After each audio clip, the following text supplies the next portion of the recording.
Two bills that would sanction both Ethiopia and Eritrea over the Ethiopian civil conflict that began in November of 2020 are pending in Congress. One, H.R. 6600 in the House, and another, SB 3199 in the Senate. A third bill, House Resolution 7311, would punish Africans for refusing to side with the U.S. against Russia at the UN and on the continent. KPFA's Ann Garrison reports. U.S. Congresswoman Karen Bass is stepping down to run for mayor in Los Angeles. But for now, she still chairs the House Foreign Relations Subcommittee on Africa and vice chairs the board of the National Endowment for Democracy. She answered questions about the sanctions bills in a meeting with members of the Ethiopian American community in L.A. Independent journalist Hermela Argawi pointed out that 12 out of 16 of H.R. 7311's co-sponsors and 13 of 15 of H.R. 6600's co-sponsors are Democrats. 7311 has 12 out of 16. 6600 has 13 out of 15. And those bills? Do you know who's sponsoring those bills? I do. 6600 is Malinowski in New Jersey, and then 7311 is Gregory Meeks in New York. Is that the Russia one? Is Greg doing it? It is, yeah. When you look into it, it's talking about punishing the African diaspora for trying to influence politics both here and abroad. And a lot of African diaspora are American citizens, as you know. And so I'm just curious, what is the point of these bills? Why is it that Democrats seem to be sponsoring them at a much higher rate?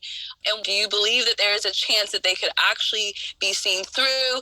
Sure. So let me see. The one that I am familiar with is the Malinowski bill. I'm familiar with that bill. The other one I am not as familiar with. But let me just tell you that the Malinowski bill, I don't believe that you will hear about that much more. That bill was supposed to come up in my subcommittee. It did not, because I did not bring it up in my subcommittee. It could come up in the general Foreign Affairs Committee, but I don't believe that it will. So I don't believe the Malinowski bill will go anywhere. Now, whether or not Malinowski goes over to the Senate, I can't tell you. He can do that. I don't know if he is going to do that. I'm not sure if he will. In terms of the other bill, and I'll have to check into the other bill and get back to you. I know I have big concerns about Russia's role in Africa, especially in Mali and in the CAR and some of the other countries, but I don't support the sanction part of it. Bass stressed that she had vocally opposed the January 1st cancellation of Ethiopia's eligibility for the African Growth and Opportunity Act, also known as AGOA. I also did not support the elimination of AGOA. And I talked to the administration about it. I was public about it because I just don't like the way we go about sanctions, period. I think that we do sanctions. We don't think about who it really impacts.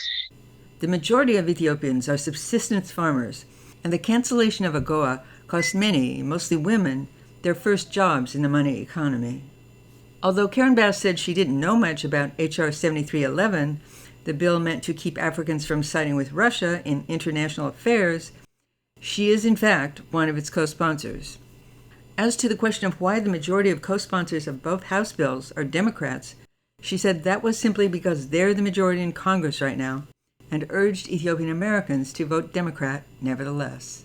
In Berkeley, for Pacifica, KPFA Radio, I'm Ann Garrison.